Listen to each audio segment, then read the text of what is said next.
जय हिंद, वंदे मातरम। स्वागत है आप सभी का फ्री एग्जाम जो यूट्यूब चैनल पर। दोस्तों, अगर आप बिहार सक्षमता परीक्षा 2.0 का एग्जाम देने वाले हैं तो आज का सेशन आपके एग्जाम की दृष्टि से अति महत्वपूर्ण का, जिसमें हमने केवल वही प्रश्न शामिल किया है जो एग्जाम में कई बार पूछे गए हैं। तो सभी प्रश्नों को पूरे ध्यान से देखना है, निश्चित ही प्रश्न आपके एग्जाम में यहां से देखने को मिलेंगे। तो चलिए सेशन को प्रारंभ करते हैं और पहला शानदार प्रश्न देखते हैं। मुख्य चुनाव आयुक्त का कार्यकाल कितने वर्ष का होता है?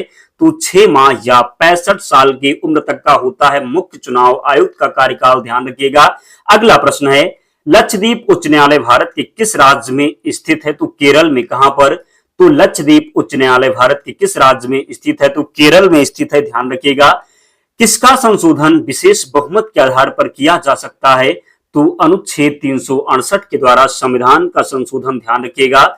मराठी पाक्षिक समाचार पत्र बहिष्कृत भारत किसने शुरू किया था? Doctor VR. अंबेडकर ने। किसने? तो मराठी पाक्षिक समाचार पत्र बहिष्कृत भारत किसने शुरू किया था? Doctor VR. अंबेडकर ने। भारतीय महाविद्यालय अधिनियम 1907 के पारित होने के समय भारत के वायसराय कौन थे? तो कर्जन राइट आंसर हो जाएगा। कौन? तो कर्जन इसका सही उत्तर है। अगला प्रश्न है, कौन जिंदा पीर के नाम से जाना जाता था? तो औरंगजेब को जिंदा पीर के नाम से जानते थे। सत्यशोधक समाज की स्थापना किसके द्वारा की गई? तो ज्योतिबा राव फूले के द्वारा सत्यशोधक समाज की स्थापना की गई। गलती नहीं करना है, प्रश्न कई बार एग्जाम में रिपीट हुआ है। अगला प्रश्न है, सरदार सरोवर बांध किस नदी पर है? तो नर्मदा नदी पर बना हुआ है सरदार सरोवर बांध। अगला प्रश्न है, किसे जीव विज्ञान का जनक माना जाता है? तो अरस्तु को माना जाता है जीव विज्ञान का जनक। कौन सा विटामिन मानव के रक्त का थक्का बनाने के लिए अनिवार्य है? तो विटामिन के हो जाएगा। कौन सी ग्रंथि इंसुलिन बनाती है? तो अग्नाशय इसका राइट आंसर है। आनुवांशिकी का जनक किसे कहा जाता है? तो जब बात करेंगे कि आनुवांशिकी का जनक किसे कहा जाता है, तो ग्रेगर जॉन मेंडल को। किसे? तो आनुवांशिकी का जनक कहा जाता है ग्रेगर जॉन मेंडल को। अगला प्रश्न है, हिम गोल्ड कप किस खेल से संबंधित है? तो हॉकी से संबंधित है हिम गोल्ड कप, ध्यान रखना है। किसका उपयोग फलों को पकाने के लिए किया जाता है? तो एथिलीन का उपयोग फलों को पकाने के लिए किया जाता है। गोबर गैस का मुख्य घटक क्या है? मीथेन हो जाएगा गोबर गैस का मुख्य घटक। सेंधा नमक में कौन सा खनिज होता है? सोडियम होता है सेंधा नमक में। और जिसने भी अब तक वीडियो को लाइक नहीं किया है, आप सभी से विनम्र निवेदन है, लाइक जरूर कर दिया करें, चैनल को सब्सक्राइब कर लें, क्योंकि हम आपके लिए वही प्रश्न कलेक्ट करके लाते हैं जो एग्जाम की दृष्टि से अति महत्वपूर्ण होते हैं। तो आप लोग भी हमारा सपोर्ट करें जरूर, क्योंकि हमें आगे प्रेरणा मिले काम करने के लिए। तो प्लीज सपोर्ट जरूर करें। आप लोग वीडियो देख लेते हैं, लाइक नहीं करते, तो प्लीज रिक्वेस्ट है लाइक जरूर करें। पीडीएफ हम टेलीग्राम चैनल पर प्रोवाइड करवा देंगे, तो आप लोग ज्वाइन हो जाना, वहां से रिविजन कर लेना। तो सेंधा नमक में कौन सा खनिज होता है? सोडियम होता है, सभी को पता है। इलेक्ट्रॉन का आविष्कार किसने किया था? जेम्स थॉमसन के द्वारा। मसौदा समिति के अध्यक्ष कौन थे? तो मसौदा समिति के अध्यक्ष थे डॉक्टर भीमराव अंबेडकर। किस देश से अलग होकर वर्ष 1971 में बांग्लादेश का निर्माण हुआ? तो पाकिस्तान से अलग होकर के बांग्लादेश का निर्माण हुआ था 1971 में। कंप्यूटर भाषा में WWW का अर्थ क्या है? तो वर्ल्ड वाइड वेब हो जाएगा। केंद्रीय असेंबली में बम फेंकने में भगत सिंह का साथी कौन था? बटुकेश्वर दत्त था। मुस्लिम लीग ने भारत विभाजन की मांग सबसे पहले कब की थी? तो 1940 में की थी। कॉमनवेल्थ पत्रिका का प्रकाशन किसने किया था? तो एनी बेसेंट ने किया था। किस एकमात्र भारतीय को अर्थशास्त्र में नोबेल पुरस्कार मिला? तो अमर्त्य सेन को मिला।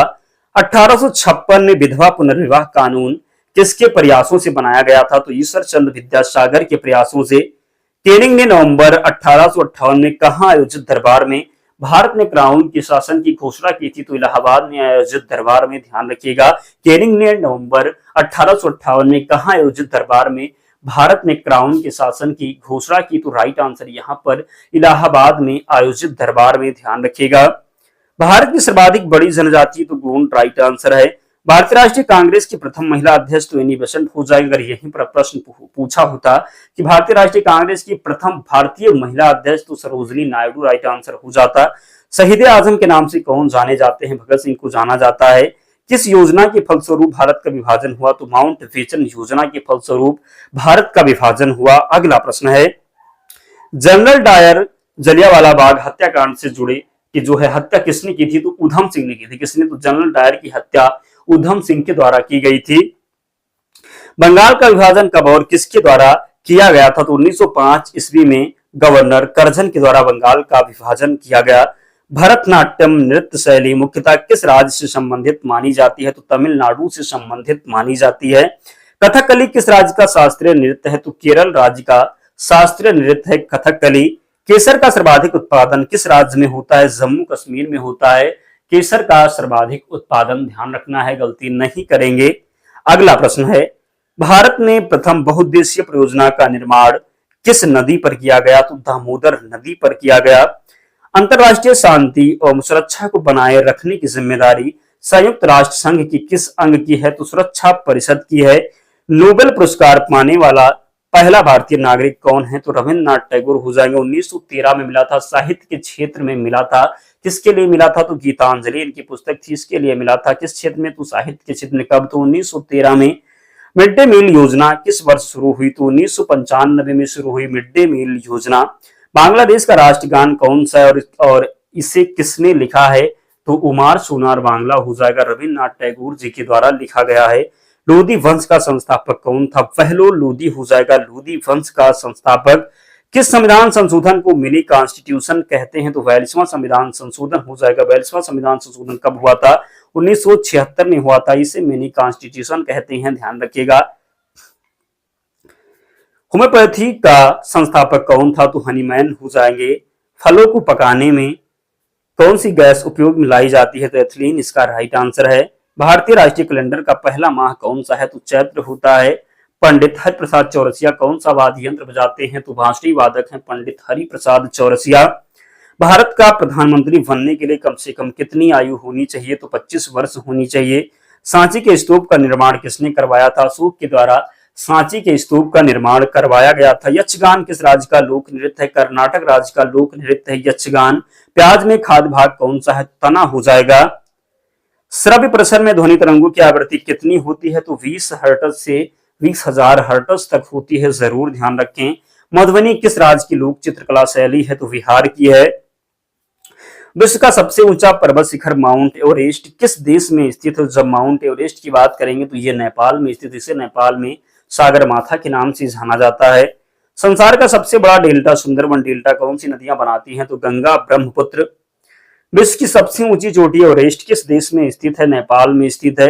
भारत की सबसे बड़ी जनजाति कौन सी है? तो गोंड जनजाति राइट आंसर है। भारत की सबसे चौड़ी नदी कौन सी है? तो ब्रह्मपुत्र नदी भारत की सबसे चौड़ी नदी है। भारत की पहली बहुउद्देशीय परियोजना कौन सी है? तो दामोदर परियोजना, जिसकी स्थापना 1948 में हुई। वृद्ध गंगा या दक्षिण गंगा के नाम से किस नदी को जाना जाता है? गोदावरी को जाना जाता है। वांदीपुर अभ्यारण्य किस राज्य में है? कर्नाटक में है वांदीपुर अभ्यारण्य। विश्व में सबसे गहरी झील कौन सी है? तो बैकाल झील साइबेरिया में है, जरूर ध्यान रखें। भारत के किस राज्य में मानसून का आगमन सबसे पहले होता है? तो केरल में मानसून का जो आगमन होता है सबसे पहले होता है। अगला प्रश्न है, किस ग्रह के चारों ओर अस्पष्ट वलय हैं? तो शनि ग्रह के चारों ओर अस्पष्ट वलय हैं। भूकंप तथा इससे संबंधित परिघटनाओं का वैज्ञानिक अध्ययन किस नाम से जाना जाता है? सिस्मोलॉजी के नाम से जानते हैं। ग्रीष्म ऋतु में असम राज्य में चलने वाली तीव्र आर्द्र हवाएं क्या कहलाती हैं? नार्वेस्टर कहलाती हैं। बादशाह अकबर के खिलाफ अहमदनगर की किस रानी ने लड़ाई लड़ी थी? चांद बीबी ने, जरूर ध्यान रखें। तात्या टोपे निम्नलिखित में से किस क्रांतिकारियों से संबंधित? 1857 की क्रांति से संबंधित हैं तात्या टोपे। नीलगिरी की पहाड़ियां जो है, नीलगिरी की सबसे ऊंची चोटी कौन सी है? तो नीलगिरी की जब बात करेंगे तो डोडा बेटा हो जाएगा क्या? तो नीलगिरी की सबसे ऊंची जो चोटी है ये डोडा बेटा है। निम्नलिखित में से कौन सा उपन्यास वंदे मातरम का स्रोत है? आनंदमठ हो जाएगा। सागा 220 क्या है? सुपर कंप्यूटर है। विलुप्त प्रजाति का उल्लेख किस पुस्तक में किया गया है? रेड डाटा बुक में किया गया है विलुप्त प्रजाति का उल्लेख। भारतीय राष्ट्रीय कांग्रेस का पहला ग्रामीण और 51वां सम्मेलन कौन सा था? तो फैजपुर था। एक निबल किसके बराबर है? तो 4 विट्स के बराबर है एक निबल। चौसा का युद्ध किसके बीच लड़ा गया था? तो शेर खान और हुमायूं के बीच 1534 में लड़ा गया था। 1942 में भारत छोड़ो आंदोलन के दौरान अरुणा अशरफ अली गांगुली ने भारतीय राष्ट्रीय ध्वज कहां फहराया था? तो गोलिया टैंक मैदान मुंबई में, जरूर ध्यान रखें। नाबार्ड का गठन कब हुआ? 12 जुलाई 1982 को। महालनोबिस मॉडल किस पंचवर्षीय योजना से संबंधित है? दूसरी पंचवर्षीय योजना से। 2019 में दूसरा सबसे बड़ा तेल उत्पादक देश कौन सा है? तो रूस हो जाएगा, ध्यान रखिएगा। राजस्थान की फण चित्रकला किससे संबंधित है? धर्म से संबंधित है। CSIR का सही पूर्ण रूप क्या होगा? तो council of scientific and industrial research हो जाएगा। वैज्ञानिक और औद्योगिक अनुसंधान परिषद, जरूर ध्यान रखें। दोस्तों इतने प्रश्न हमने लिए थे, तो सभी प्रश्नों को आपको देख लेना है। मैं विश्वास दिलाता हूं निश्चित प्रश्न आपके एग्जाम में मिलेंगे। पीडीएफ से रिवीजन कर लेना है तो पीडीएफ के लिए टेलीग्राम चैनल से जुड़ जाना। लिंक डिस्क्रिप्शन बॉक्स में, या आप टेलीग्राम पर जाएंगे और वहां पर सर्च क्या करना है, तो फ्री एग्जाम जोन सर्च कर लेना, आपको चैनल मिल जाएगा, आप लोग ज्वाइन हो जाना। पीडीएफ वहां पर प्रोवाइड करवा दी जाएगी। तो मिलते हैं नेक्स्ट वीडियो में, तब तक पढ़ते रहिए, ध्यान रखिए अपना, स्वस्थ और सुरक्षित रहिए। जय हिंद।